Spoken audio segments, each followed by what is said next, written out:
son estos 10 temas. Y me parece mejor para mí y para ustedes también que hagan en grupo y entregan un trabajo por el grupo. Porque del otro grupo, por ejemplo, fue individual y son muchísimos. Entonces mejor va a ser que hagan en grupo, ¿cierto?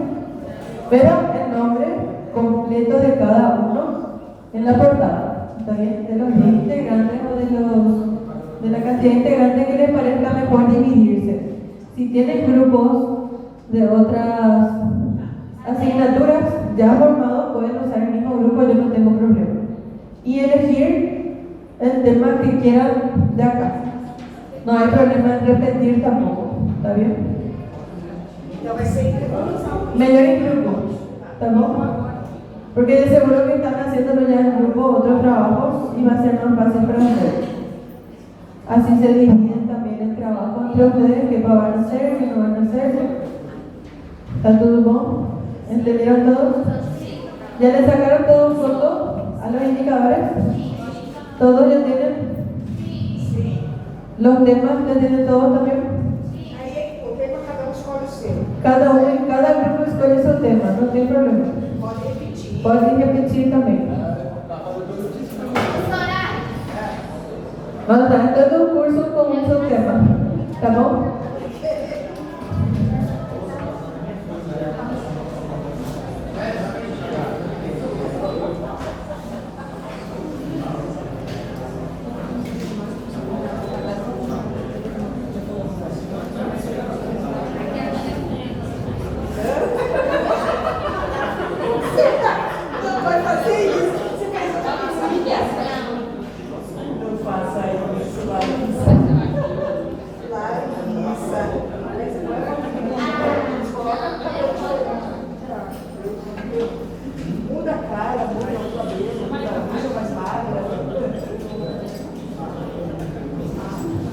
¿Tienen que saber la lista ahora ya?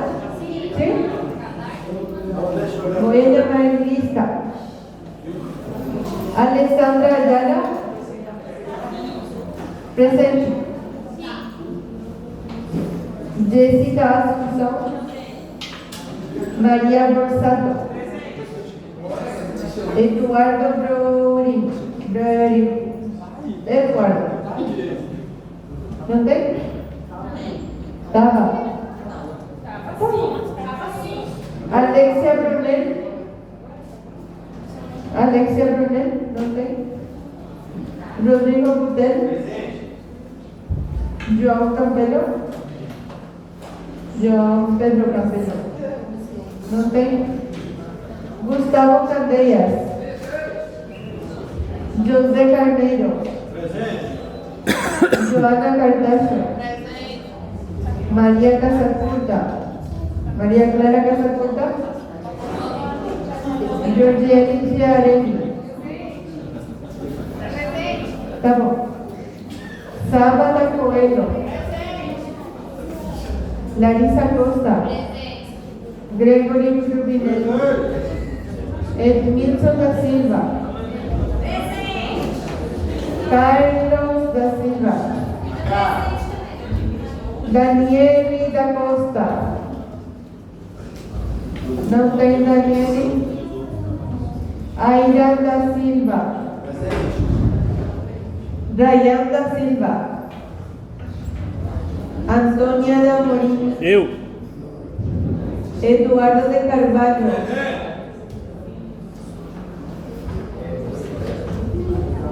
Cristina de Lima. Cristina de Lima. Carolina de Lima. Silvano de Lucena. Gemelin de Souza. Marceli de Souza. Cássio Díaz. Marcelo Díaz. Senan Estat. Los relajantes musculares que ya habíamos visto en la clase pasada. ¿Para qué se usan los relajantes musculares? Se usan para facilitar la intubación, para mejorar las condiciones del campo quirúrgico y para optimizar la ventilación mecánica. para que nosotros le relajamos a ese paciente durante la cirugía. Para empezar, luego, las cuerdas vocales están en una persona normal en constante movimiento. Se abren y se cierran de esta forma las cuerdas vocales. ¿Está bien? Así se abre y se cierra. ¿Qué hace el relajante muscular? Le mantiene abierto.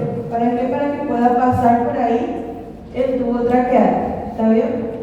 Y otra cosa es también importante que el cirujano tenga un buen campo quirúrgico, o sea que esté bien relajado ese paciente para que ellos puedan trabajar bien en la cavidad abdominal.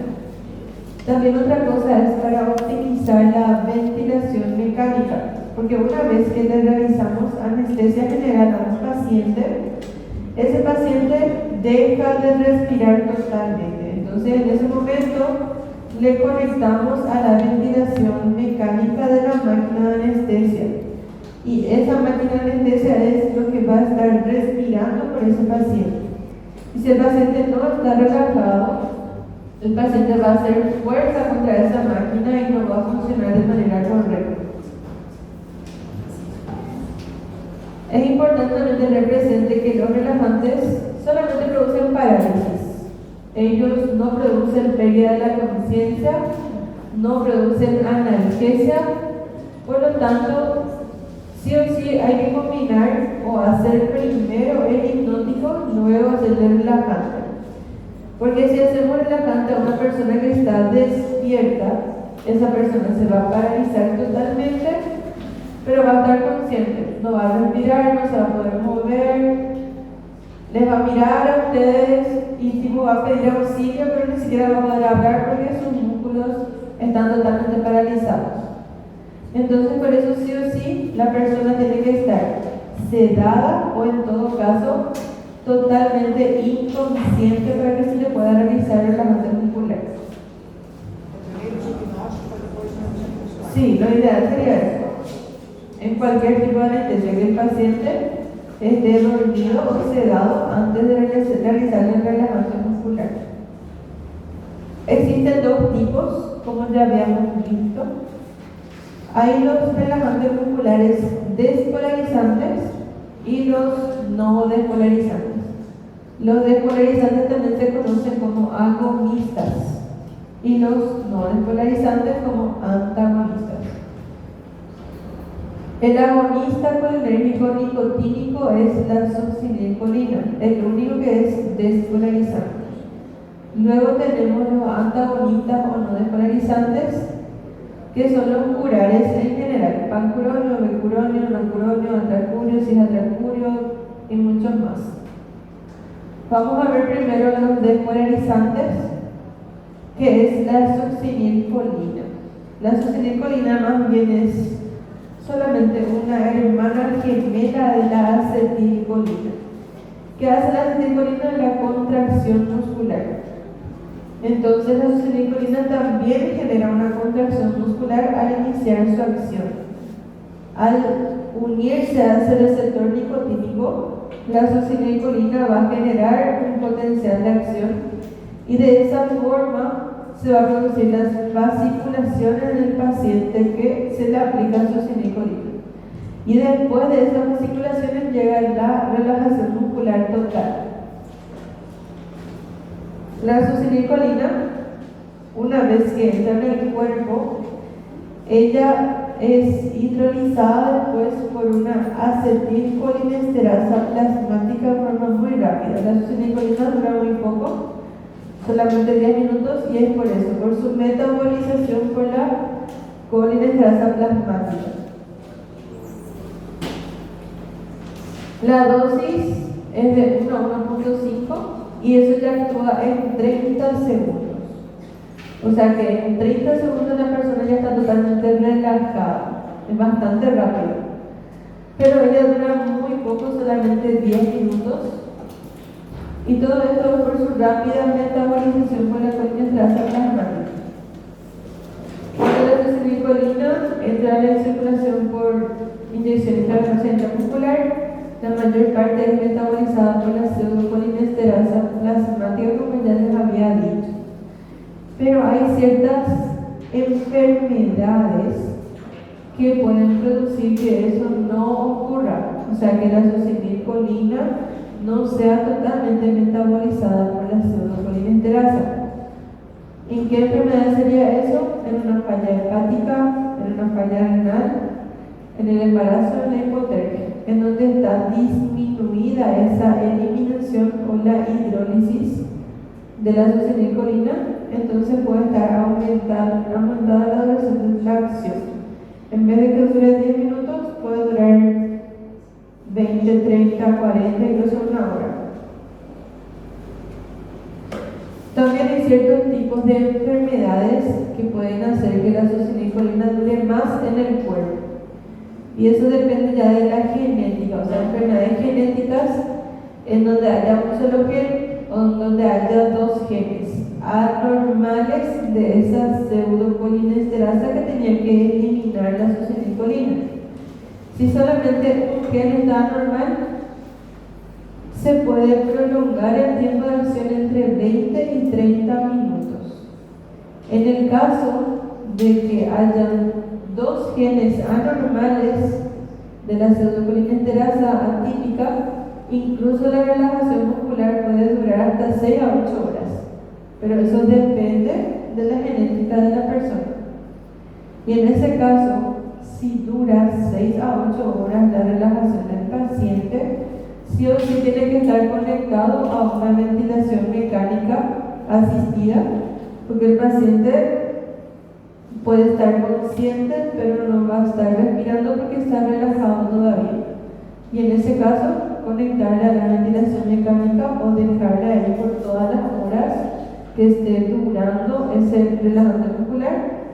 Y también hacerle dormir a ese paciente porque va a ser muy incómodo para ese paciente que esté relajado, que no pueda respirar, que esté conectado a una máquina de respirador, pero que él esté consciente todo el tiempo. Por que a embarazada tem ações pode... La embarazada, su metabolismo es diferente, en todos los casos es diferente. Para todos los anestésicos intravenosos, en la embarazada ella metaboliza más lentamente todo.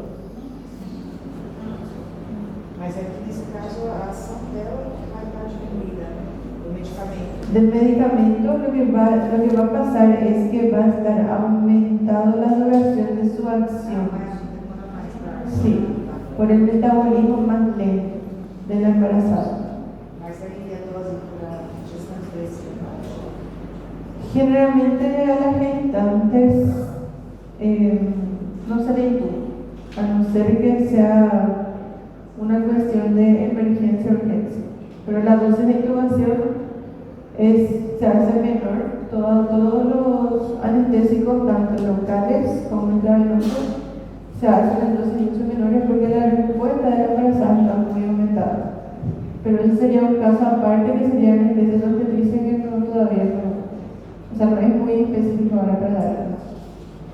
La succinilcolina tiene una ventaja que actúa rápidamente, permitiendo una pronta intubación orotraqueal, útil en caso de estómago lleno para prevenir la neumo o la broncoaspiración, y también para manejos de laringoespasmos que no ceden con la proyección del mentón, pero tiene varios efectos indeseables que vamos a ver enseguida.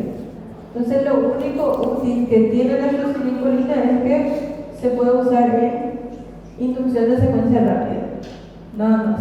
Estómago lleno, pacientes que tenemos que intubar rápidamente porque no sabemos qué hay uno. En esos casos es muy útil la succinilcolina, pero tiene demasiados efectos adversos. Es la que más rápido actúa, 30 segundos, dura muy poco, solamente 10 minutos, pero tiene varios efectos indeseables. Vamos a ver uno a uno. Están los cardiovasculares. Como los relajantes simulan a la acetilcolina, también pueden afectar a otros receptores colinérgicos, ya sean simpáticos o parasimpáticos, produciendo un aumento o disminución de la frecuencia cardíaca y también de la presión arterial. Lo que más produce la succinilcolina es la hipotensión y también la bradicardia, que se puede prevenir o tratar con la atropina.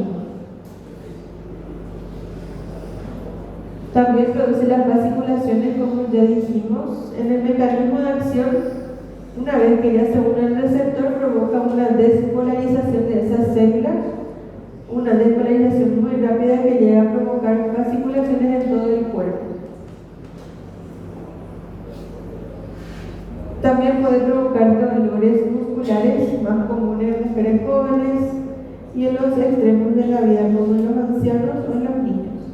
Pero no se suele ver tanto. Pero lo más importante que produce la succinilcolina es este efecto adverso, que es la hiperpotasemia o hiperkaliemia. La despolarización generalizada provocada por esta succinilcolina hace que el potasio suba aproximadamente 0,5 miliequivalentes por litro.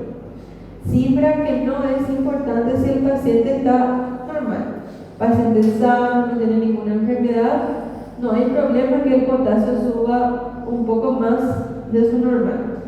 Pero la hiperpotasemia puede ser mayor en pacientes que están en los grandes quemados, en los que tienen politrauma, en los pacientes que tienen alguna miopatía con desnervación muscular, pacientes que tengan tétanos, y también la hiperpotasemia es una causa de paro que está entre las H y las T. No sé si ustedes ya dieron ya reanimación en alguna clase. Reanimación cardiopulmonar RCP. Bueno, la RCP tiene varias causas.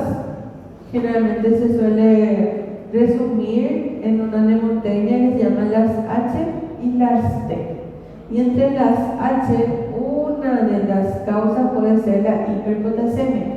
Puede ser hiperpotasemia, hipopotasemia, hipotensión, hipovolemia. Son varias causas que puede haber de paro. Pero uno de ellos específico es la hiperpotasemia. Y la succinilcolina produce hiperpotasemia, o sea que es muy peligroso usar. Y eso.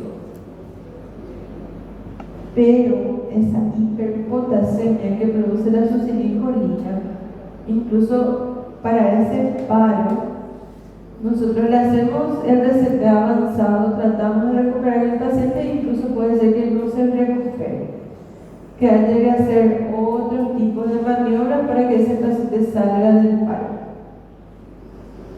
O sea que es un paro refractario lo que vamos a provocar la hiperpotasemia por la succinilcolina. También puede aumentar la presión intragástrica por culpa de las vasculaciones, y esa contracción muscular también puede llegar al esfínter esofágico superior y al esfínter esofágico inferior, y de esa forma también aumentar esa presión ahí. Pero no nos afecta demasiado porque a los 30 segundos ya podemos intubar al paciente. O sea que si el estómago se contrae, antes de que eso ocurra, el paciente ya va a estar intubado. Entonces ya no vamos a tener riesgo de broncoaspiración. También puede aumentar la presión intraocular. Aumentando la presión intraocular, los músculos extraoculares tienen múltiples placas motoras. Y como sabemos, la succinilcolina actúa en la placa motora. Y por lo tanto, va a producir una contracción inicial que aumenta la presión intraocular, motivo por el cual se debe evitar el trauma ocular. En cualquier tipo de cirugía ocular no hay que usar succinilcolina. Igual no si es traumático o si no es traumático lo que le pasó al ojo, porque ella aumenta mucho la presión intraocular. La misma cosa en cirugías de glaucoma, por ejemplo, en donde la presión intraocular ya está elevada. Si nosotros aplicamos succinilcolina, se va a elevar mucho más. También aumenta la presión intracraneana dentro del cerebro, aumenta la PIC, produce un aumento moderado de la PIC. Entonces hay que tratar de evitar en los pacientes que tengan hipertensión intracraneana o en pacientes que tuvieron un trauma craneoencefálico severo.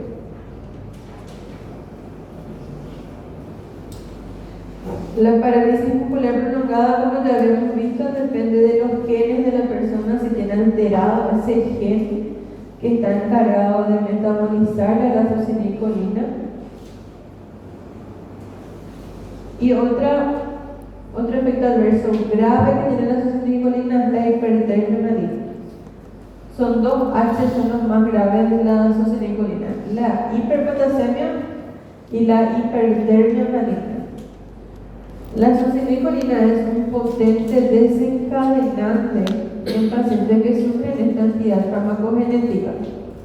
Se trata de un hipermetabolismo del músculo esquelético, cuyo signo premonitorio puede ser la contractura paradójica de los músculos maceteros después de aplicar la glucosilcolina. ¿Cuáles son los músculos maceteros?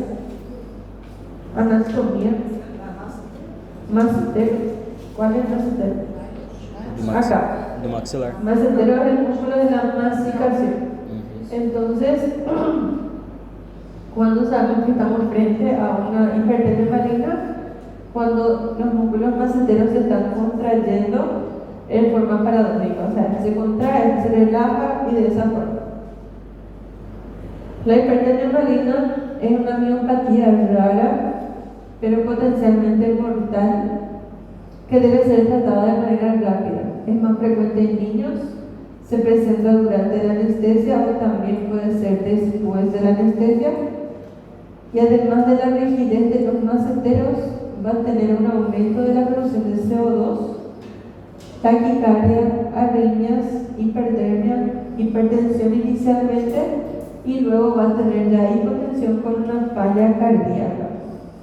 En el laboratorio de este paciente que tenga hipertermia maligna vamos a ver acidosis metabólica y respiratoria, hiperpotasemia, baja saturación de la sangre venosa, aumento de la mioglobina y de la creatinquinasa. Todo esto es hipertermia maligna. ¿Y quién puede producir hipertermia maligna? La glucosilcolina. El tratamiento ya de la hipertermia maligna es suspender los anestésicos y la glucosilcolina, la hiperventilación del paciente porque el CO2 está aumentado. Y para eliminar el CO2 solemos hacer hiperventilación de los pacientes.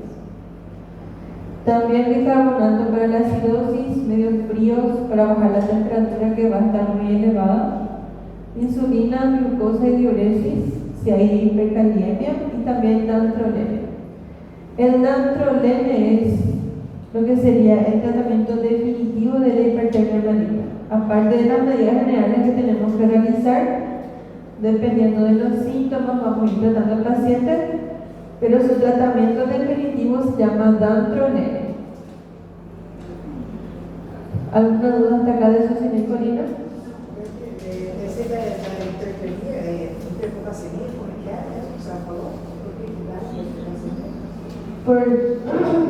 Ella produce una liberación de potasio después del cierre de los canales de calcio, entonces el potasio aumenta en gran cantidad.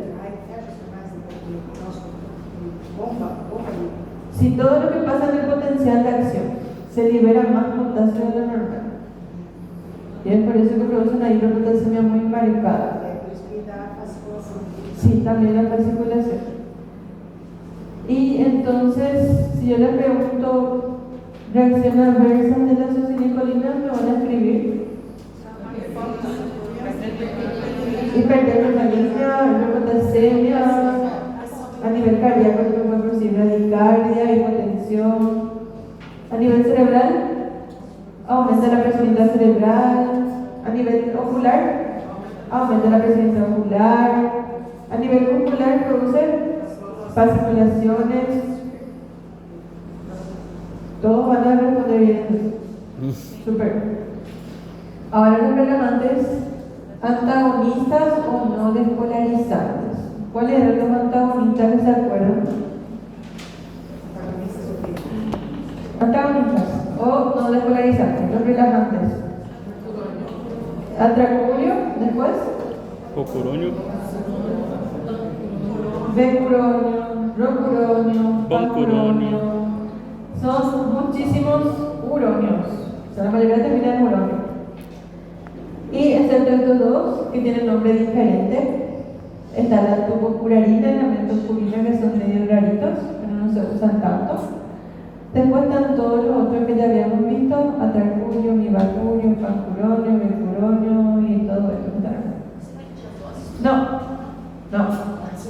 No voy a preguntar la dosis. No se preocupen, lo que quiero es que sepan bien es todos los efectos que tiene el cuerpo.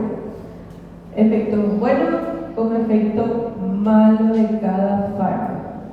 O qué fármaco se puede usar en tal cosa, qué fármaco se puede usar en este tipo de paciente, en este no. Los relajantes antagonistas o no despolarizantes también se unen al receptor, pero no producen cambios en la despolarización. Tampoco permite que la acetilcolina actúe. Los canales iónicos no se abren, no hay potencial de acción que inicie la liberación de calcio, a diferencia de los despolarizantes. Existen varios relajantes no despolarizantes. Como le dijimos, los antagonistas simplemente se unen al receptor y le provocan la relajación. No provoca esa despolarización que provoca la tocinicolina. Por eso se llaman no despolarizantes. Otra diferencia que hay con la succinilcolina es que los no despolarizantes tardan mucho más en iniciar su acción. Tienen una duración de acción también más prolongada. Succinilcolina solamente duraba 10 minutos. En cambio, estos van a durar más de 20 minutos la mayoría. También la eliminación de la mayoría de los fármacos no despolarizantes es hepatorrenal, excepto algunos que vamos a ver. Los más rápidos entre los no despolarizantes son el rocuronio y el rapacuronio, que tardan en actuar aproximadamente entre 60 y 90 segundos. Rapacuronio no se usa tanto. Entonces, inducción en secuencia rápida, dijimos que la primera opción es succinilcolina porque actúa en 30 segundos. Bueno, paciente tiene un trauma craneoencefálico severo, no podemos usar succinilcolina. ¿Qué usamos como segunda opción? Rocuronio. ¿Por qué rocuronio? Porque también puede actuar aproximadamente en 60 segundos, similar a la succinilcolina. En cambio, los otros que no sean rocuronio y rapacuronio, que son estos que están acá, atracurio, mibacurio, pancuronio, becuronio, todos ellos tardan entre 4 a 5 minutos en ofrecer relajación para la intubación. O sea que ninguno de estos fármacos vamos a poder utilizar en una inducción en secuencia rápida, porque en 4 minutos nuestro paciente ya va a desaturar, ya va a parar y ya se va a ir por estar en apnea. ¿Está bien? Entonces lo ideal para una secuencia rápida, si está contraindicada la succinilcolina, es usar rocuronio. Con excepción del mibacurio y en parte del atracurio, no son metabolizados por la acetilcolinesterasa ni por la pseudocolinesterasa, como en el caso de la succinil. Y la reversión del bloqueo depende de la redistribución hacia los compartimientos central, hacia el metabolismo y la excreción. Pero también se puede realizar una reversión farmacológica del bloqueo cuando termina la cirugía. La mayoría de los relajantes musculares no despolarizantes tienen su antídoto, que es la neostigmina. Neostigmina se va y actúa sobre ese relajante muscular no despolarizante para que deje de producir relajación. Entonces vuelve a producirse la contracción muscular. El volumen de distribución es bajo porque tienen alta ionización. y dependen mucho de la excreción renal y con menor dependencia de la biotransformación hepática. Por ello, en pacientes que tienen enfermedad renal, no debe administrarse relajantes cuya excreción renal dependa de alto o moderado porcentaje del riñón. ¿Cuáles son esos fármacos que son más dañinos para el riñón? La metocurina, turbocurarina, doxacurio, pancuronio, pipecuronio y grapacuronio. Entre todo esto, el pancuronio es el que más se usa en cirugías largas, por ejemplo, porque dura 100 minutos aproximadamente. 100. 100 minutos dura el pancuronio. E é indicado para qual cirurgia? Para cirugías prolongadas, cirugías cardiológicas, cirugías neurológicas, pero su problema es que él depende exclusivamente del riñón para metabolizarse y para eliminarse. O sea, en una insuficiencia renal no vamos a poder usar el pancuronio. Entonces, en pacientes que tengan una enfermedad renal, se debe usar relajantes que básicamente sean biotransformados por el hígado y que sean excretados por la bilis, y en ese caso son dos. El B-curonio y el rocuronio tienen esa eliminación por bilis. Pero también hay otros que tienen metabolización por estarasas plasmáticas, que se llama reacción de Hoffman. En ese caso sería el atracurio, el cilatracurio y el mirbacurio los que tienen ese tipo de eliminación. Entonces ellos sí también son seguros usar a nivel renal y también a nivel hepático, porque ven que el becuronio sí pasa por el hígado y el rocuronio también. Pero atracurio, cilatracurio y mirbacurio no. Directamente se eliminan y se metabolizan en el plasma. No pasan por estos órganos. Y acá están todos ellos juntos. Ya habíamos visto, la única despolarizante es la succinilcolina. El resto son no despolarizantes. Y la succinilcolina es la que menos dura, solamente 10 minutos. El resto dura mucho más. Como vieron, pancuronio es el que dura 100 minutos. Y tienen solamente metabolización renal.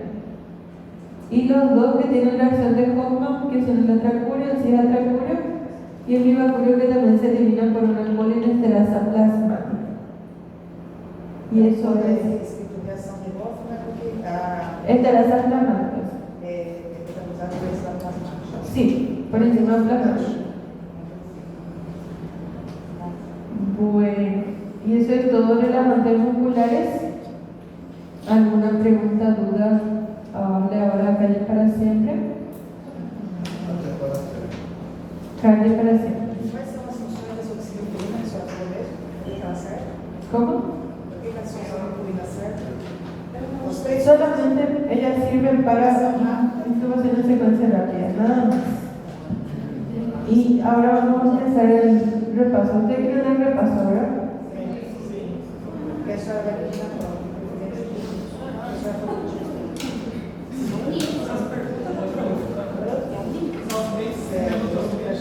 Mas como a senhora foi tirar da prova, doutora, como tirou um pouco de coisa, a senhora podia tirar também um pouco de coisa. ¿Qué más?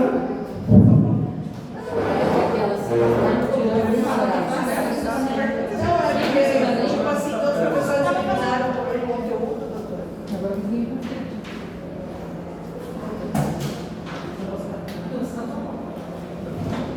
Bueno, vamos a empezar con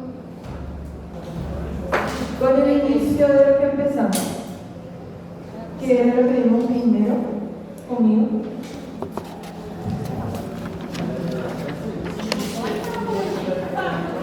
¿Cómo?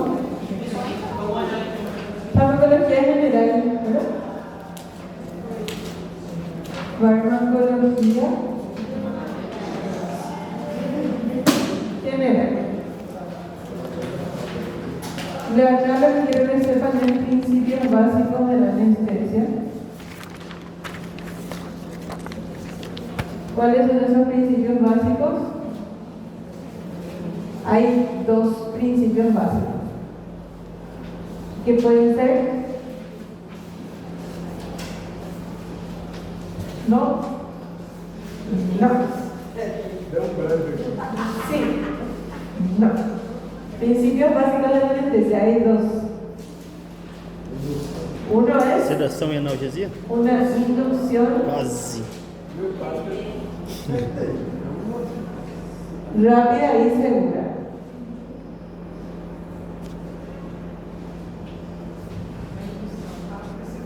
Y el segundo es un despertar. ¿Cómo es? ¿Cómo es? Recuperación precoz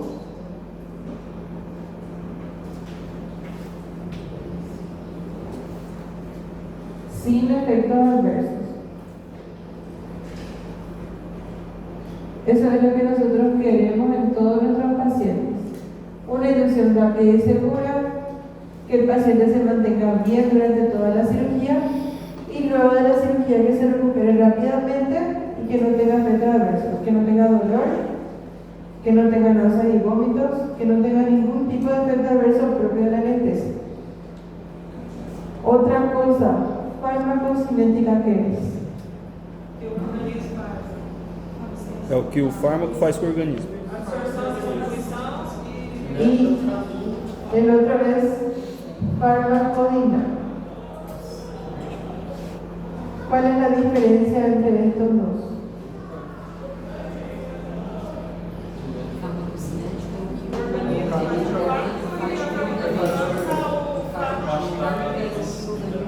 Farmacocinética é o caminho do organismo, do fármaco. Farmacodinâmica é a ação dele. Hay uno que dice que es lo que el fármaco le hace al cuerpo y el otro dice que es lo que el cuerpo le hace al fármaco. ¿Cuál es cuál? O que o corpo faz com o fármaco é farmacodinâmica. E o que o fármaco faz com o corpo.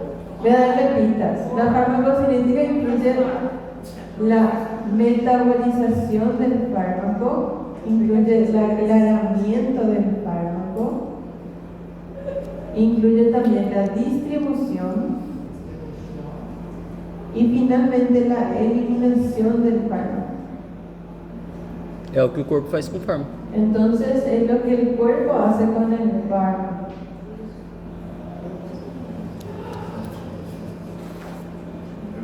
Lo que el cuerpo hace con el fármaco. Eso es farmacocinética. Es todo lo que el cuerpo le hace al fármaco. Le metaboliza, le aclara, le da una vida media, le distribuye y finalmente le elimina. Todo lo que el cuerpo realiza al fármaco. En cambio, la farmacodinamia es simplemente lo que el fármaco hace al cuerpo. Serían todos sus efectos dentro del cuerpo, en cada órgano, que hace en el corazón, que hace en el pulmón, que hace en el riñón, que hace en el hígado. Sus efectos dentro del cuerpo. Eso sería farmacodinamia. ¿Está bien? Dinamia es lo que el fármaco hace en el cuerpo y la cinética es lo que el cuerpo hace en el fármaco. ¿Está bien? La farmacocinética y la farmacodinamia tienen factores que le rigen. ¿Cuáles pueden ser esos factores? Que pueden cambiar la farmacocinética, por ejemplo. ¿Qué puede cambiar acá algo? ¿Algún factor que tengamos nosotros?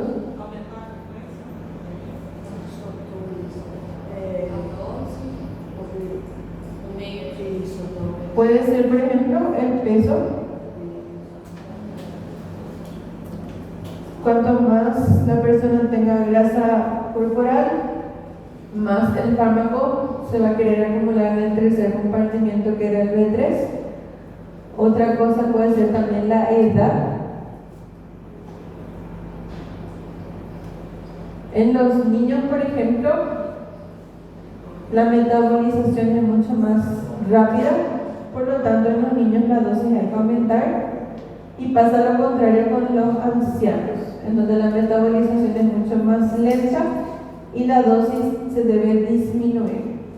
Otra cosa que puede ser las enfermedades. Específicamente hablando de la metabolización y la eliminación. ¿Quién es el órgano que más metaboliza? Fígado. El hígado. ¿Y quién es el órgano que más elimina? Entonces, enfermedades como insuficiencia hepática o insuficiencia renal también van a cambiar nuestra farmacocinética. Otra cosa también que vimos recién en los relajantes musculares es la genética. Si una persona tiene una genética que le altera alguna enzima que elimina su fármaco, esa metabolización y eliminación va a estar alterada en la farmacocinética. ¿Está bien? ¿Me explico? ¿Sí? Dentro de la farmacocinética tenemos los modelos compartimentales.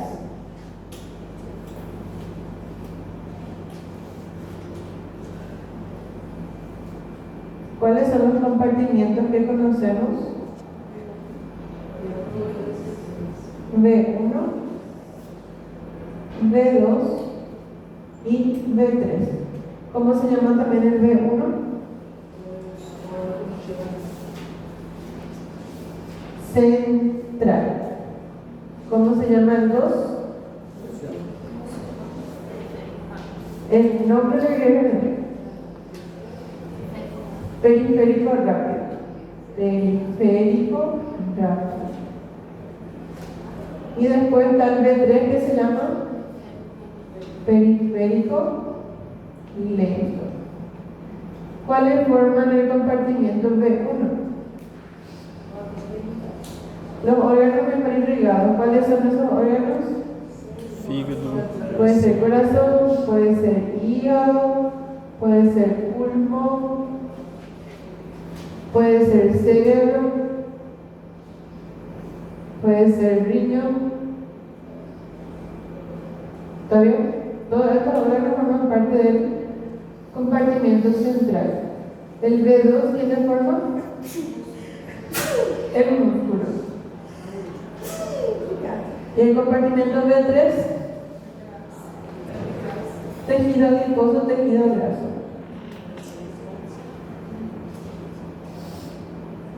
¿Está bien?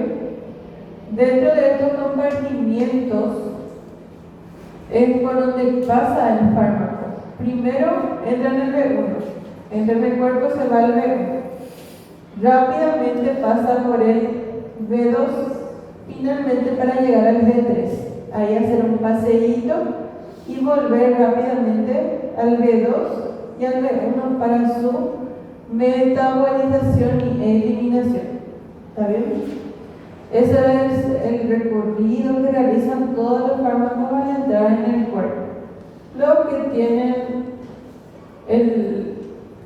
el modelo tricompartimental.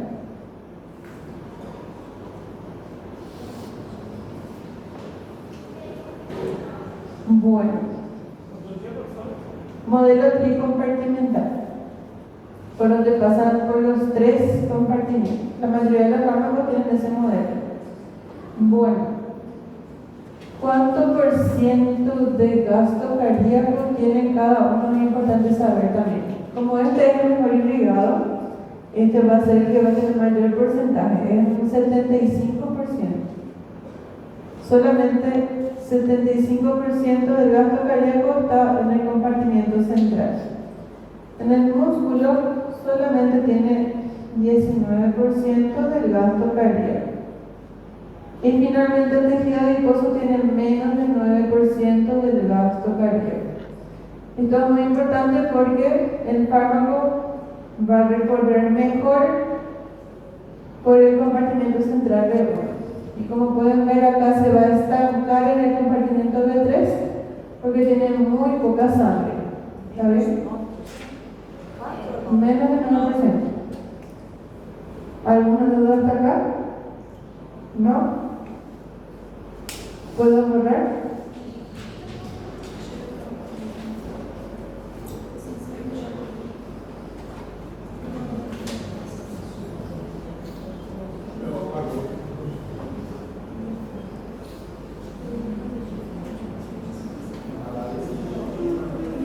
¿Qué otra clase era que dimos?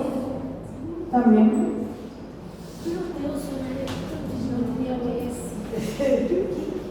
Era que dimos anestésicos locales.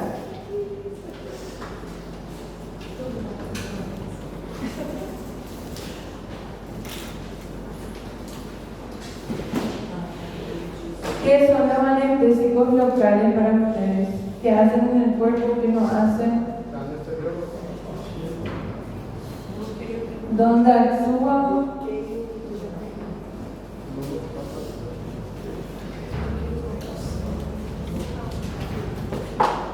Los anestésicos locales actúan haciendo un bloqueo, ¿verdad? Un bloqueo que es reversible y temporal.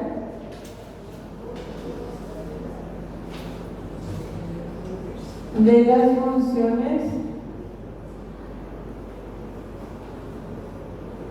nerviosas. Eso es prácticamente lo que hacen los anestésicos locales. ¿Y cuáles son las funciones que se bloquean? Son un montón. Pueden ser la sensitiva,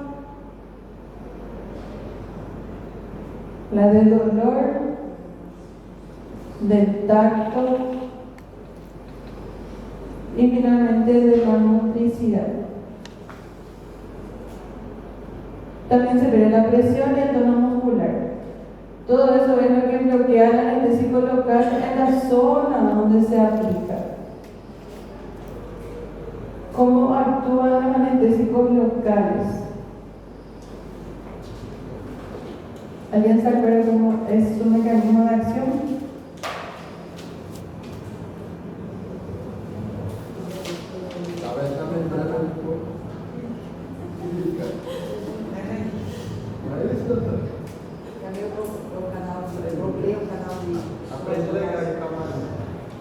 Bloquear los canales de sodio, está bien. Bueno, los anestésicos locales, para empezar, hay que saber que son muy lipofílicos. Muy lipofílicos. Otra cosa que tienen también es que son bases débiles.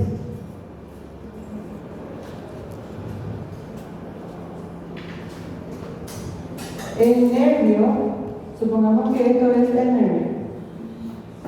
El nervio siempre al salir de la parte central, al salir de la parte periférica, él está envuelto por una vaina que se llama mielina. ¿Está bien? Esto es el nervio y esto que está acá que dibujé es la mielina. Cuanto más lipofílico sea nuestro anestésico local, más rápido va a poder pasar la vaina de mielina, que es más bien grasa. Es una grasa que le protege al nervio. Entonces, cuanto más grueso sea la mielina, más va a tardar el anestésico local en llegar. Pero si el anestésico local es bien lipofílico, ahí va a ser más potente, va a pasar más rápido.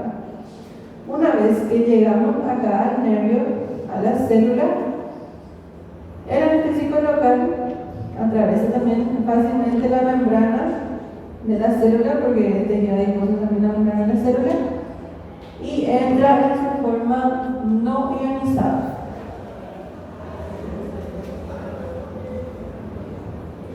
Entra ahí en la célula en su forma no ionizada, y una vez dentro de la célula, y dependiendo del pH, se transforma en su forma ionizada para empezar a actuar.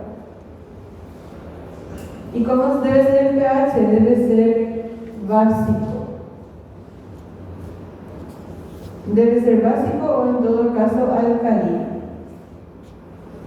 Pero nunca ácido. Si el pH es ácido, no va a actuar un anestésico local. Si ustedes quieren infiltrar una herida de un frúnculo, de un absceso o de un granito grande que le salió en la espalda, el anestésico local no va a actuar porque esa zona va a ser ácida. ¿Está bien? Tiene que ser sí o sí un pH básico alcalino para que el anestésico local actúe de manera correcta. No pegan eso. Entonces, por eso.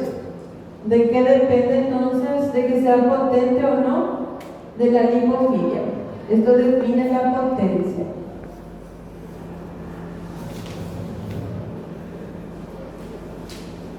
Pero de qué depende al final que actúe o no, del pH.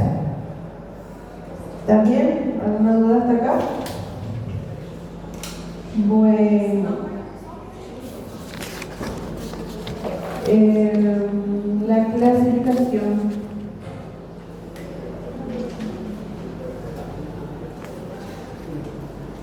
E aí, então, dependendo do pH, ele vai formar a sua maneira, Sí, y ahí va a iniciar su acción. Bueno. No, todavía no vimos todo antes de pasar a clasificación. La mielina tiene sus medidas en cada nervio. ¿Está bien? Hay varios tipos de fibra ahí, fibra tipo A, B, C, gamma, delta, lo que se puedan imaginar de nombres de nervios. Pero lo importante es saber la cronología en donde va a ir actuando los anestésicos locales.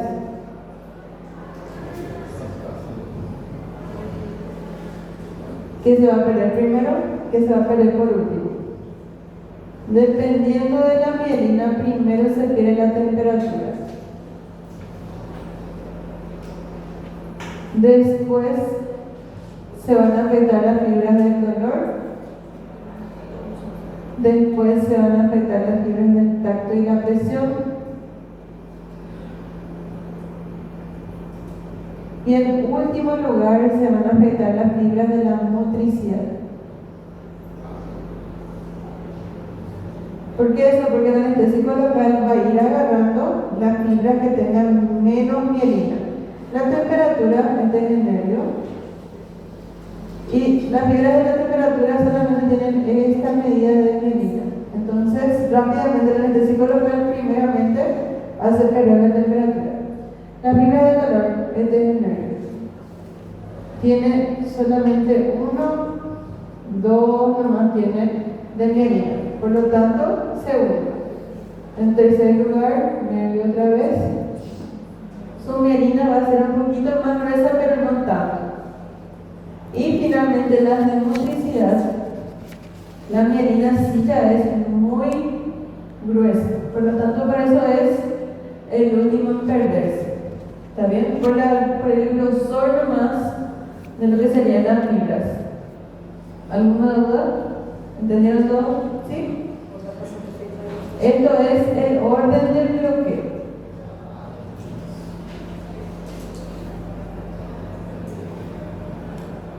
Una vez que llegamos a la motricidad, que el paciente no pueda más mover tanto el miembro afectado, si es superior o inferior, ahí llegamos al bloqueo total de esa anestesia. Pero cuando el paciente va a empezar a recuperarse, pasaron todas las horas de que el anestésico local tiene que eliminarse, él va a empezar a recuperar en forma diferente.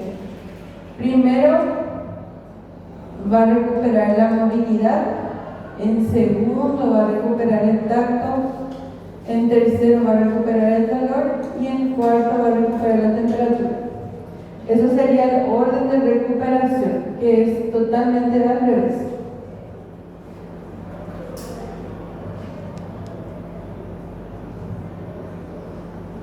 Bueno, ¿hasta ahí todo bien? Primeiro é a ordem de bloqueio, depois de baixo para cima é a ordem de interação. Recuperación. La clasificación de los anestésicos. ¿Cómo se clasifican? Tienen dos grandes grupos. están los fulanitos y los fulanitos. ¿Quiénes son esos fulanitos?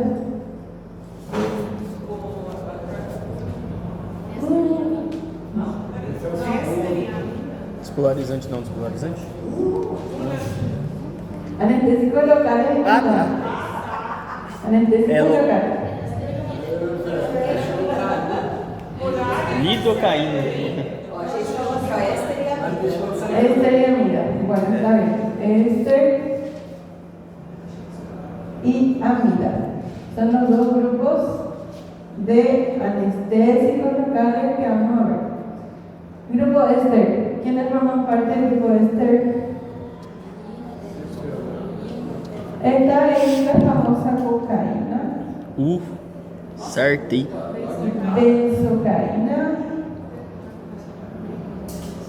y tetracaína. Ellos no se usan tanto porque provocan muchas reacciones alérgicas. Producen un metabolito, los del grupo Ester producen un metabolito tóxico que se llama PABA. Y ese metabolito tóxico PABA es el que genera las reacciones alérgicas y por eso los del grupo Ester no se usan tanto. ¿Cuál? Tetracaína. Tetracaína. Por eso los de este grupo, los del tipo Ester, casi no se usan más, se usan más bien solamente para infiltrar la piel, nada más que eso. Pero los de tipo Amida sí son los que más se usan en la práctica clínica. ¿Cuáles son? Lidocaína, mepivacaína, después bupivacaína, la ropivacaína y la levobupi. Ya está ahí. Bueno, entre estos, ¿cuáles se pueden usar por vía endovenosa? Solamente la lidocaína. El resto prohibido. Anestésico local prohibido usar por vía endovenosa a no ser que sea lidocaína. ¿Por qué se puede usar por endovenosa? ¿Qué otra función tiene? Antialérgico.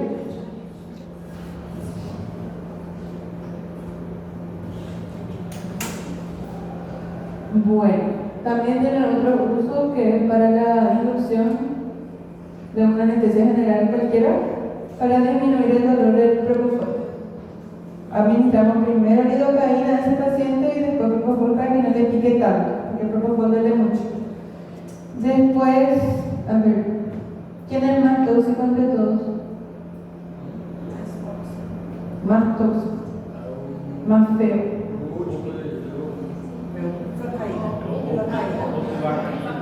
Bupivacaína. Este es el más cardiotóxico.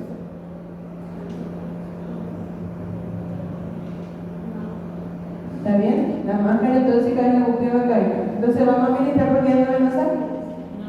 No. Bueno. ¿Cómo voy a saber que estamos teniendo una intoxicación por anestésicos locales?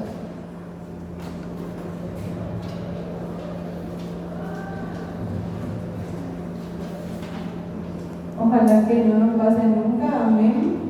Pero primero vamos a tener prodromos. El paciente nos va a avisar ya que prácticamente está teniendo una intoxicación por anestésico local. Primero va a tener un sabor metálico en la boca.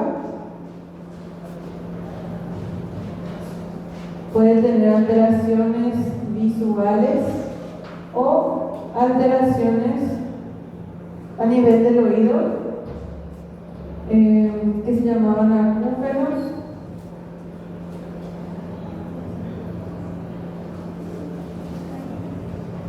El paciente va a estar agitado, ¿Qué es acúfeno? ¿Ves? empieza a escuchar ruidos y con dolor, zumbidos con dolor, son los acúfenos.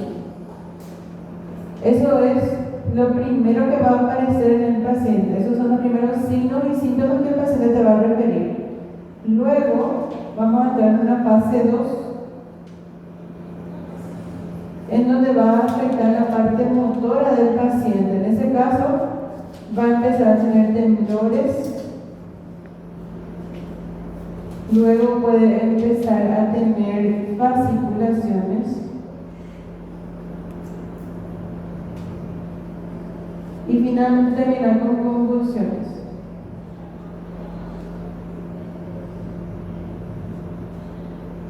Si de la fase 2 pasa a la fase 3, el paciente después de las convulsiones ya va a entrar en coma.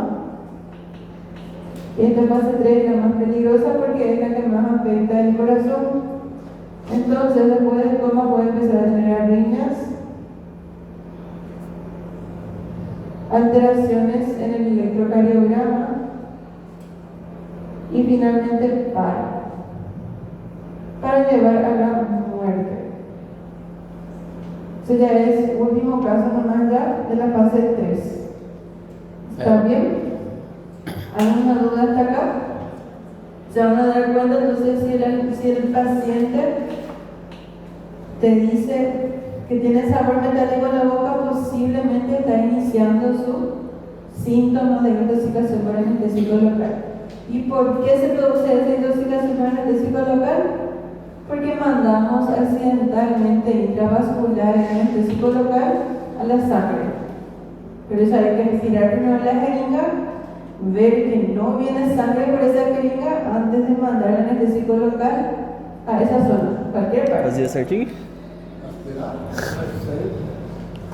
Bueno, ¿cómo vamos a tratar esto? Tratamiento. ¿Qué tengo que hacer? Naloxona. Primero, hay que ponerle oxígeno al paciente, podemos hiperventilar, le hacemos sueroterapia. Todos son medidas simplemente medidas generales de la reanimación.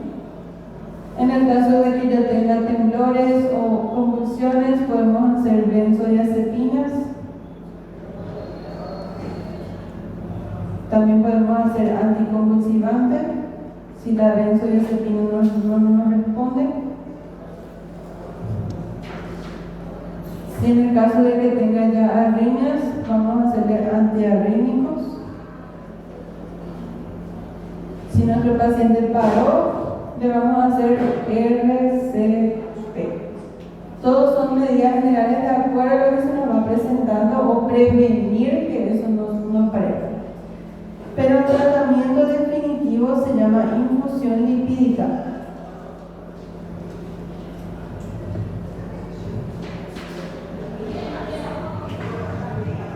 Eso sería lo que sería el antídoto de los anestésicos locales. Por una intoxicación grave de anestésico local, lo ideal es hacer infusión lipídica. ¿Qué no tenemos?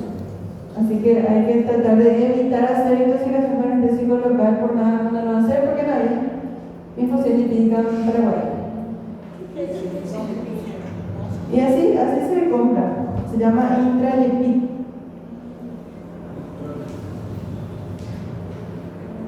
Caraca, rapidinho lotou o quadro, hein, doutora? ¿Cómo? Rapidinho lotou o quadro, hein? Segundo tempo. Segundo tópico ainda. ¿Entenderon todos? ¿Sí? ¿Tienen problema? ¿Van a completar todo en el examen? ¿Me imagino? Aí depende.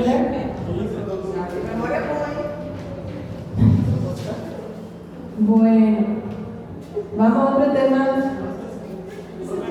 Hoy. ¿Qué? Antiarrítmico. El RCP.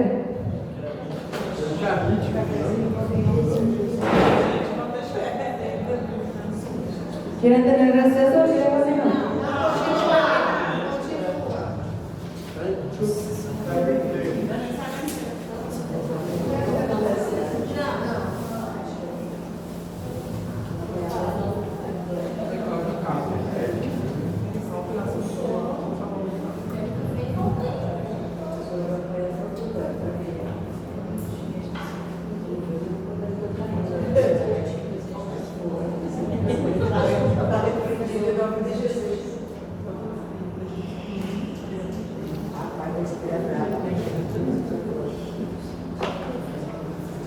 Vamos a continuar con anestésico intravenoso, ¿verdad? Anestésico intravenoso. Primer grupo que vimos, ¿cuál era? Propofol. Los hipnóticos.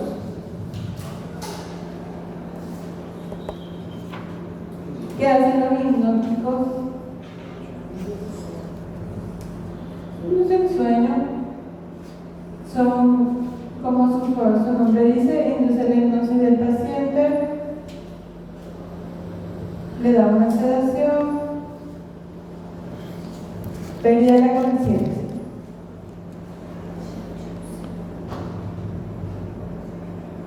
También da amnesia. Eso es todo lo que producen los hipnóticos así en general. ¿Cuáles pueden ser los hipnóticos? Primer ejemplo, Propofol.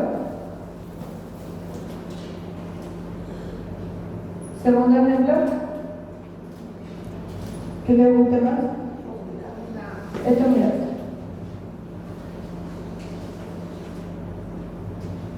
Tercer ejemplo, ketamina. Y cuarto ejemplo, midazolam, vamos a ver. Bueno. ¿Cómo? George. Bueno. Propofol, etomidato, ketamina, midazolam. ¿Cuál tiene propiedades analgésicas? Ketamina. Ketamina es la única que es analgésica. El resto solamente duerme el paciente, no hace nada de analgésico. Entre estos, ¿cuál es el que afecta más la parte cardiovascular? ¿Qué afecta? Etomidato es el que no afecta. ¿Y cuál es el que afecta más? Propofol. El propofol produce a nivel cardiovascular mucha disminución de la resistencia vascular periférica. Hay una vasodilatación a nivel periférico. Acá se empieza a vasodilatar todos los vasos y que eso lleva a una disminución de la presión arterial. Eso también lleva a una disminución de la precarga, disminución también de la poscarga, llega poca sangre, sale poca sangre del corazón. Eso lleva a una disminución finalmente del gasto cardíaco total. Y aparte de actuar sobre el sistema cardiovascular, el propofol es inotrópico negativo. O sea, aparte de hacer todo eso, él también disminuye la contracción muscular del corazón. Eso es solamente a nivel cardíaco. A nivel del sistema nervioso central, él disminuye la PIC. A nivel, a ver, otra cosa, lo importante del propofol que no tienen los otros, que él es antiemético. Bom para entubar. ¿Está bien? También tiene cierto grado de relajación del paciente. A nivel respiratorio, como todos ellos, produce depresión respiratoria. ¿Está bien? Propofol entonces a nivel cardíaco, muy malo. Etomidato. Etomidato es malo o bueno. Depende. Depende. ¿De qué depende? Esse aí ele é meio que o oposto do Propofol, não é? Sí, más o menos. El etomidato A nivel cardiovascular produce mínimos cambios.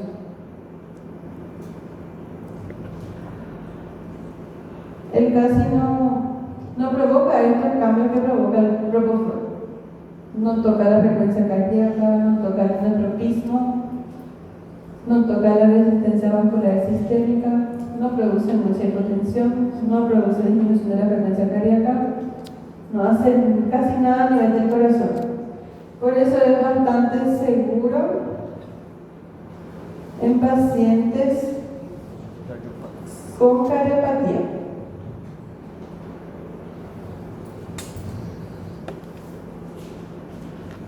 Si nuestro paciente tiene cardiopatía, ¿vamos a usar propofol?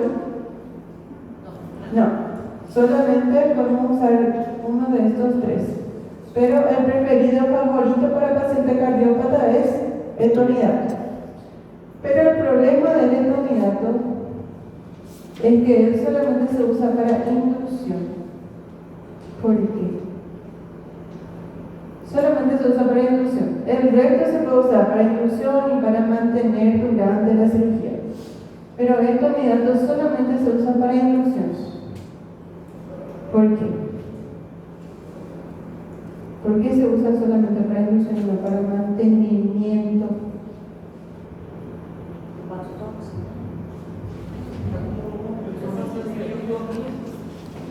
Producía una reacción adversa que era muy importante a nivel endocrino.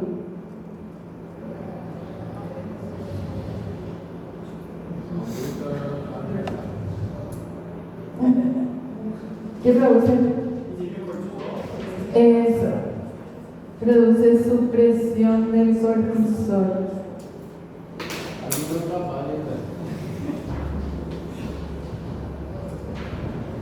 Y por esa supresión del cortisol, entonces el etonidato solamente se usa para inducción. Porque si le mantenemos durante 2 horas con anestesia solamente con etonidato, vamos a eliminar totalmente el cortisol de una persona. Entonces, por eso solamente se usa para inducción en pacientes que son cardiópatas. Ketamina. ¿Qué produce a nivel cardiovascular la ketamina?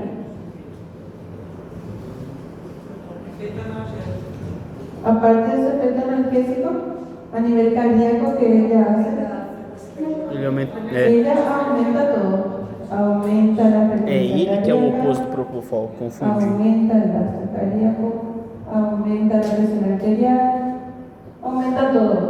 Es inotrópica positiva, a diferencia del propofol que era negativo. O sea, todo puede aumentar. A nivel cerebral también aumenta la PIC. A nivel del ojo aumenta la PIO. O sea, ella aumenta todo lo que hay. Y por eso, para aumentar la presión arterial y para aumentar el gasto cardíaco, ella suele usarse en pacientes que tienen shock hipovolémico.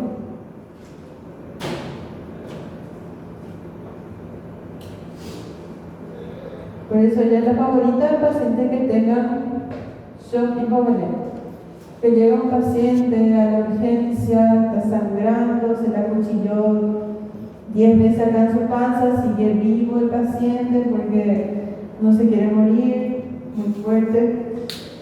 Y llega y tiene que entrar a quirófano sí o sí para que le solucionemos toda la cuchillada que tiene, pero él llega somnoliento, sudoroso, pálido, taquicárdico, hipotenso, a punto de morirse. Su presión está solamente 90-40. Entonces, el fármaco de elección en ese paciente sería la ketamina, para estimular toda esta parte. Pero ¿qué pasa si es nuestro paciente que está a punto de morir?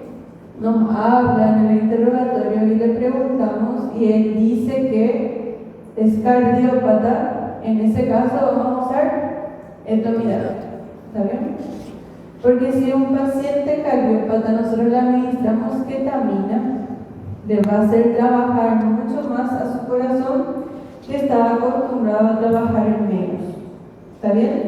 Entonces, ketamina no hay que usar en pacientes que tengan alguna cardiopatía muy grave principalmente en cardiopatía isquémica. Porque si el paciente está con una hipertensión arterial muy marcada o que tenga un mal tratamiento de su presión arterial, la ketamina le va a subir mucho más la presión arterial. ¿Está bien? Podemos llegar a provocar una ACV a ese paciente. Bueno, midazolam es como el etomidato. Produce también mínimos cambios a nivel cardiovascular, solo que el midazolam se acumula mucho en B3 y provoca un despertar muy prolongado del paciente. No se suele usar en cirugías que van a ser de corta duración, se usa más bien en cirugías que son de larga duración o en todo caso cuando el paciente se va a ir a terapia. O si no tenemos etomidato, por ejemplo, podemos usar midazolam en pacientes cardiópatas. ¿Está bien? ¿Dudas, preguntas hasta acá? ¿No? ¿Vamos a propofol en paciente hipovolémico? No. No. Ketamina. ¿Propofol en paciente cardiópata? No. No. ¿Etomidato en qué lo vamos a usar? Cardiopata. Cardiópata. ¿Ketamina? Choque. En shock hipovolémico. Midazolam. Cardiopata se não tiver En cardiópata etomidato. también podemos usar sin problema. Creo que quedó bien claro esta parte de hipnótico. ¿Está bien? Bueno, hay más. ¿Qué pasó? Sí, este es el que más se utiliza acá, también, con el propofol. Entonces me viene un paciente cardiopata, yo uso directamente midazolam porque no tengo etomidato acá en el hospital. O viene un paciente con shock hipovolémico, puedo usar midazolam o ketamina porque midazolam no tiene tantos efectos a nivel cardiovascular. ¿Puedo forrar? Pode.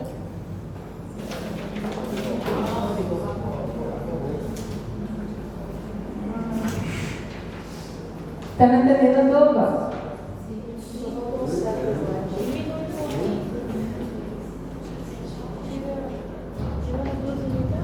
Ahora, los opioides.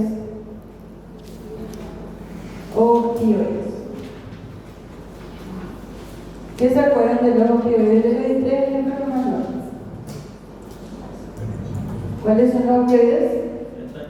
Naturais e semissintéticos. Ah, tá. Já foi no direto.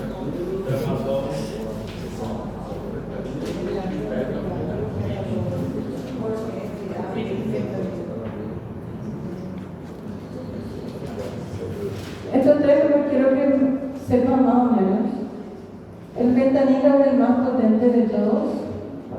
El alfentanilo es un poco menos potente nomás que el fentanilo. Y el remifentanilo tiene algo especial que es el más rápido.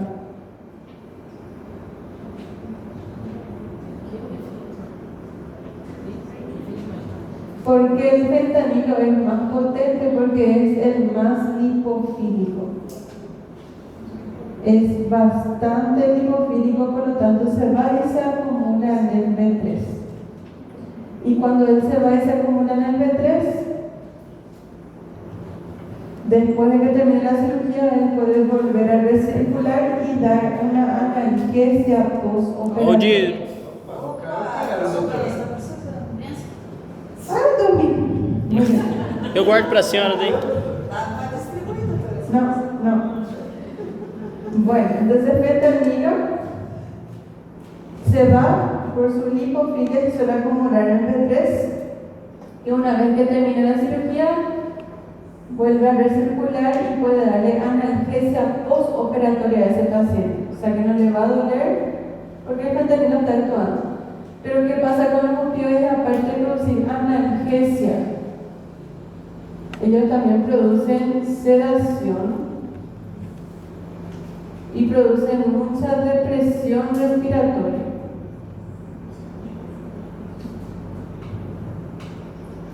Y esa depresión respiratoria puede volver a aparecer con el fentanilo una vez que salió otra vez del B3.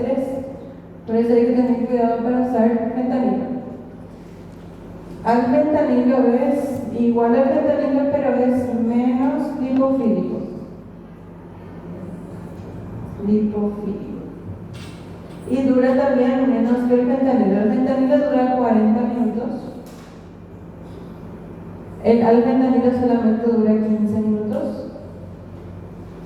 Y el remifentanilo, que era el más rápido, solamente dura 3 minutos. ¿Por qué el remifentanilo dura 3 minutos? Porque él es el que tiene menos lipofilia. O sea que él no se acumula en el B3, no tiene analgesia residual que tiene el fentanilo, y él solamente recorre y termina en 3 minutos. Su metabolización también es muy importante, es por estarasas plasmáticas. Entonces sería un fármaco bastante seguro de usar en pacientes que tengan alguna enfermedad renal o hepática. A ver, el remifentanilo generalmente se usa para mantenimiento de la anestesia y se usa en bomba de infusión. ¿Por qué? Porque solamente dura 3 minutos. ¿De qué nos sirve a nosotros hacer un bolo de remifentanil si vos pestañeas y te termina su efecto? Entonces, por eso son formas de administración, suele hacer infusión endovenosa. O sea, constantemente una bomba de infusión para ir mandando el remifentanilo para que se mantenga en el cuerpo. Pero una vez que cortamos su infusión, por más que le mandamos 2 ampollas de remifentanilo, eso termina en 3 minutos otra vez. ¿Está bien? ¿Sí? ¿Cómo? Sí, de remifentanilo. También se elimina por estarasas plasmáticas. Así como vimos en la clase anterior, atracurio y atracurio también es por estarasas plasmáticas. En cambio, el fentanilo tiene metabolización hepática y eliminación renal, como todo el resto de los fármacos que ya vimos también. ¿Alguna duda hasta acá? ¿No? Los opioides también producen mucho lo que es las náuseas y vómitos.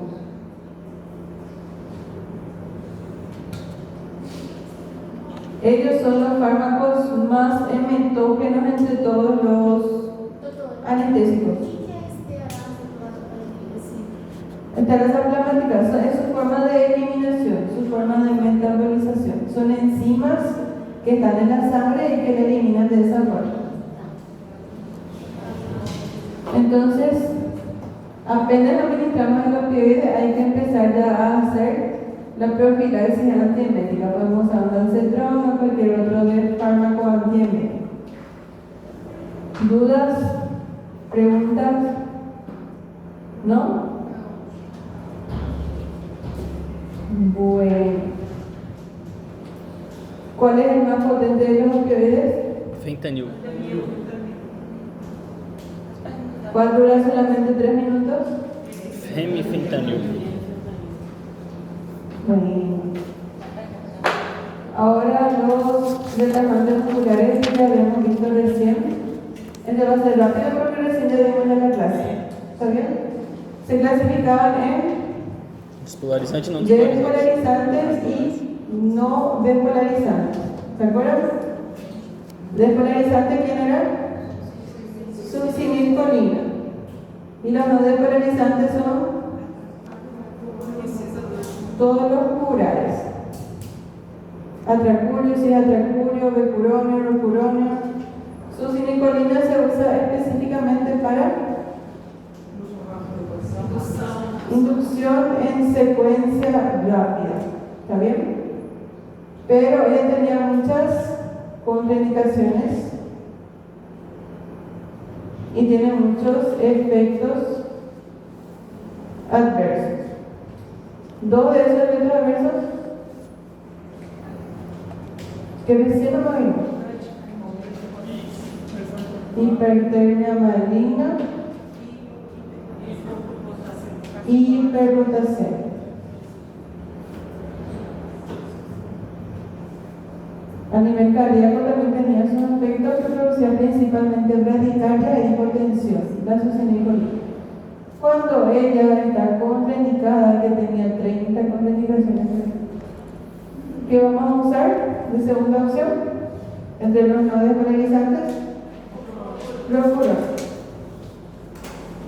que empezaba a actuar en 60 segundos, porque la succinilcolina actúa en 30 segundos. Bueno, de los relajantes no despolarizantes, ¿cuáles tienen metabolización por escarasa plasmática? Son el atracurio y el cis-atracurio. Son los dos únicos que se metabolizan por escarasas plasmáticas. Todos los relajantes musculares no despolarizantes se pueden antagonizar, o sea, tienen su antídoto. ¿Cuál es el antídoto? La neostigmina. La neostigmina, por actuar sobre la acetilcolinesterasa, también tiene efectos anticolinérgicos que tenemos que tener en cuenta. Produce bradicardia, también produce hipotensión, produce hipersalivación. Y por eso siempre la neostigmina se combina con atropina, para evitar esos efectos anticolinérgicos que suele tener. Sí o sí, neostigmina se aplica con atropina. ¿Cuál era otro antagonista que era específico del procuromio? Era el Sugamadex. El Sugamadex es específico del procuromio. También actúa en menor medida sobre el procuromio, pero principalmente su objetivo principal es el procuromio. Y a diferencia de la neostigmina, no actúa sobre la acetilcolinesterasa, sino que se va y le envuelve al procuromio y forman un complejo procuromio-sugamadex que deja de actuar entonces el procuromio. ¿Dudas hasta acá? ¿Preguntas? ¿No? Sugamadex se liga com o colônia e a Sí. função do colônia. Sí. E a colônia. No, la neostigmina solita, ella se va a actuar sobre la colinesterasa plasmática.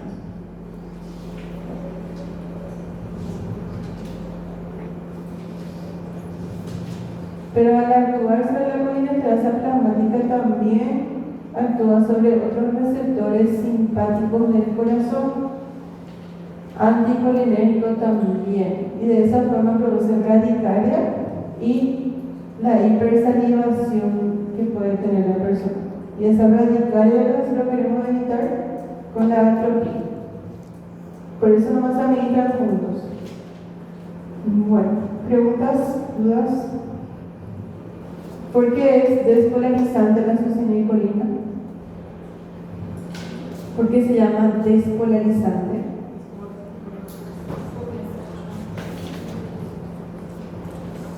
¿No? Aqui na placa motor.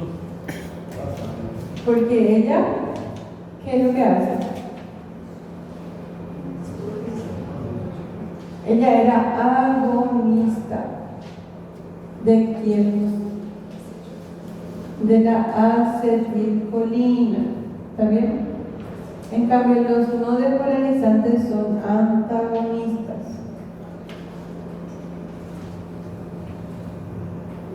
Todo esto, si es agonista, va a hacer la misma cosa que la acetilcolina, va a despolarizar esa membrana celular. Y es por eso que se provoca la vasculación con la succinilcolina. Y eso no pasa con los no despolarizantes, porque ellos no despolarizan la membrana celular. Por lo tanto, estos no tienen vasculación. Si yo le pongo en el examen, los relajantes musculares no despolarizantes provocan vasculación, ¿está bien o está mal? Tá bom. Está mal. Bueno. ¿Puedo borrar? Hoy. No. Ahí já estamos aqui.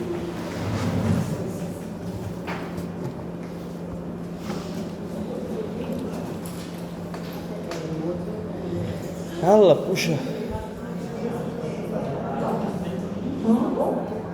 Falta inalatórios. Só podia tirar. É. Dos preguntas no me la voy a hacer inalatórios. Dos preguntas más. Máximo. Vai, vai. Per...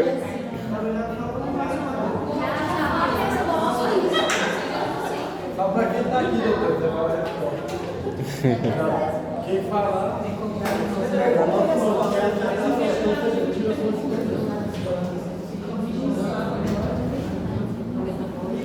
Bueno, voy a tomar una agüita y ya vengo. El último y nos vamos. Bueno, el anestésico inhalatorio, para empezar, ellos actúan más bien a nivel alveolar. Por eso tienen una definición que tenemos que saber, que es la CAM. ¿Qué es la CAM?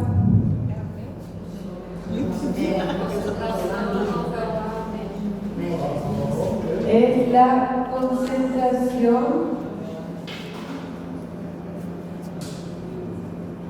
alveolar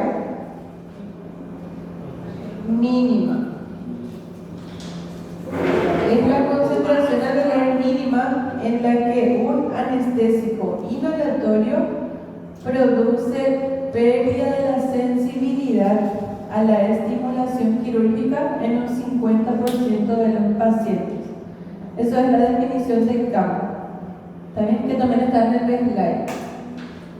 Bueno, cada anestésico inhalatorio tiene su propio valor de CAM, que no lo voy a preguntar porque ya va a ser muy largo que sepan toda la CAM de todos los anestésicos inhalatorios.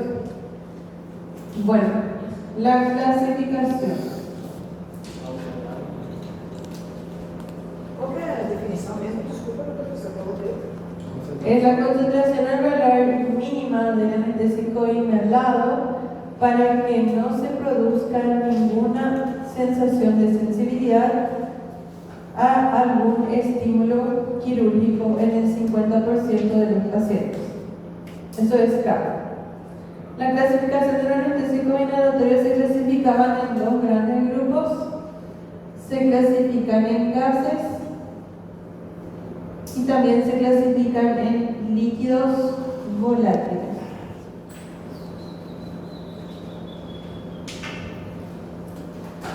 ¿Cuáles son los gases? Alotano. Puede ser el óxido nitroso,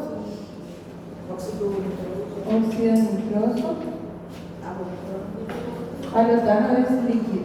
¿Es líquido? Y xenón. Eso es todo para saber de gases. Los líquidos se vuelven a clasificar en dos grandes grupos. ¿Cómo se llaman los dos grandes grupos?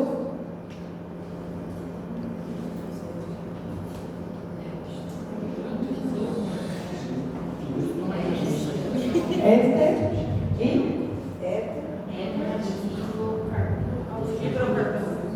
y éter y el hidrocarburo halogenado.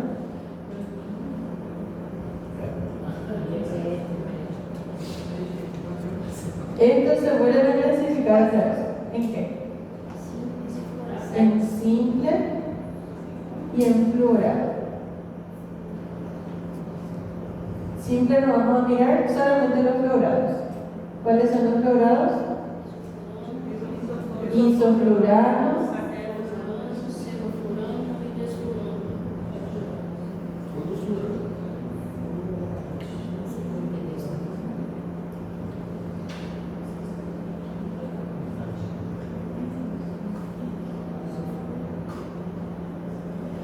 de los hidrocarburos halogenados también se vuelven a clasificar en simples y en fluorados. De los fluorados, solamente me importa el anotar. Por encima do hidrocarbonatos, que é assim. Simple. Ah, Pero este no vamos a desglosar ni tampoco los simple. Solamente estos fluorados que es lo que más se usa. Bueno, entre todos los gases anestésicos, ninguno se usa en cardiópatas. Ninguno de los anestésicos inhalados se usa en cardiópatas porque ellos, así como el propofol, ellos producen mucha vasodilatación. A producir esa vasodilatación periférica, lo mismo, disminuye la resistencia vascular periférica. Lleva a una disminución de la presión arterial. Lleva también a disminución de la precarga. Eso lleva a una disminución muy marcada del gasto cardíaco. Y también son inotrópicos negativos. ¿Está bien? Por eso no se suele usar tanto para pacientes que tengan una afectación cardíaca, porque ellos disminuyen muchísimo la presión arterial, disminuyen mucho el gasto cardíaco y aparte de todo eso son inotrópicos negativos, o sea, muy mal. La vasodilatación que producen los anestésicos inhalados es muy potente. Si el paciente entró con una presión arterial de 150 a 80, al administrar el anestésico inhalatorio baja a 70 a 30, sin problema. Baja mucho la presión arterial. Por eso el paciente lo idealmente sería que sea un paciente sano, que no tenga tanta patología de base, para poder hacer sin problema los anestésicos inhalatorios.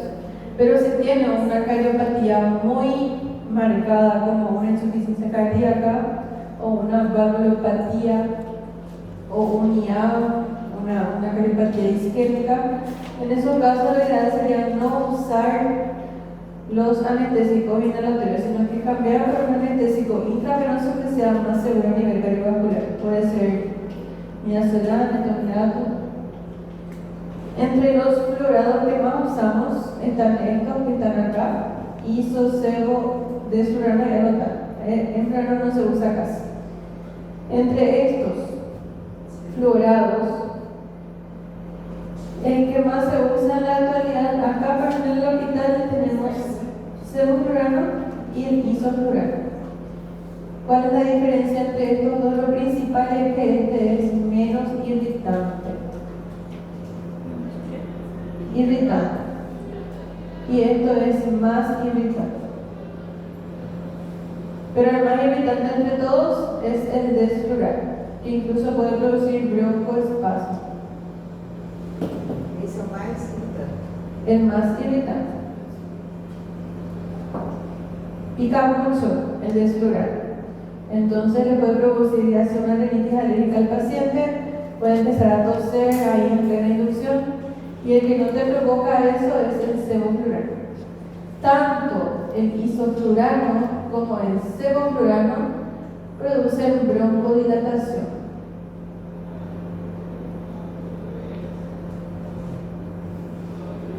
Otra cosa, el sevoflurano tiene un compuesto que se llama A. Este compuesto A es nefrotóxico. Por lo tanto, no hay que usar sevoflurano, lo ideal es pacientes que sean renales. Y el isoflurano tiene algo también, tiene una reacción adversa que se llama síndrome del robo coronario. Lo ideal sería el isoflurano no usar en pacientes que tengan un síndrome coronario agudo, porque el isoflurano le va a empeorar. ¿Por qué? Justamente por la vasodilatación que producen Los anestésicos inhalados, el isoflurano es uno de los que vasodilata también las arterias del corazón, que son las coronarias. Entonces, al vasodilatar las coronarias llega menos sangre al músculo cardíaco y de esa forma el paciente puede sufrir una isquemia o un principio de isquemia, un infarto. ¿Está bien? Después, el deflurano es el más irritante. Este suele ser, tiene una alta potencia también. Su CAC es muy baja, solamente 1 a 1.5. El segundo es una intensidad moderada de potencia y este es el menos potente porque su CAN es muy elevado, más o menos 6 de CAN usa el desflurano, pero eso es el menos potente. Cuanto menos CAN usa, más potente es el anestésico inhalatorio. A ver qué otra cosa les puedo comentar. Alotano. El alotano no usamos más. ¿Por qué? Ele ¿Por qué tem no usamos risco más alotano? de. Él produce muchas cosas. Una de ellas puede producir hepatitis por alotano. Y aparte de eso, es el más cardiotóxico de todos. ¿Está bien? Alotano, entonces, no usamos por estas razones justamente. El óxido nitroso también es como el alotano, es bastante tóxico, pero eso se suele usar como efecto de segundo gas. ¿Qué significa efecto de segundo gas? Que usamos óxido nitroso combinado, por ejemplo, con el isoflurano. Entonces, el isoflurano solamente usamos una CAM de 0,5 y eso ya le potencia el óxido nitroso. La misma cosa. Si usamos con isoflurano, en vez de usar una CAM de 2, se puede usar incluso una CAM de 1. Le disminuye a estos su cantidad que vamos a usar. Y eso es lo que hace el óxido nitroso, pero tiene demasiados efectos adversos, por eso tampoco se usa más en la actualidad. Óxido nitroso y alotano ya no se usan por sus efectos adversos. ¿Está bien? O isoflurano tem o CAN baixo, né? Pequeno, né? Sí, solamente 1.5, pero es muy potente. E qual que é o que tem esse composto lá nefrotóxico? Ou sem El sevoflurano. Ah, tá. Ele Sevoflurano. é nefrotóxico. Es nefrotóxico. Bueno, y con eso yo creo que ya va a llegar para el examen. Esse sevoflurano é por causa também. Las dos provocan broncodilatación. Desflurano, no. El provoca broncoespasmo. Professora, síndrome do que está escrito? Síndrome del robo coronario. Robo. Le roba al corazón su sangre y no llega al músculo cardíaco.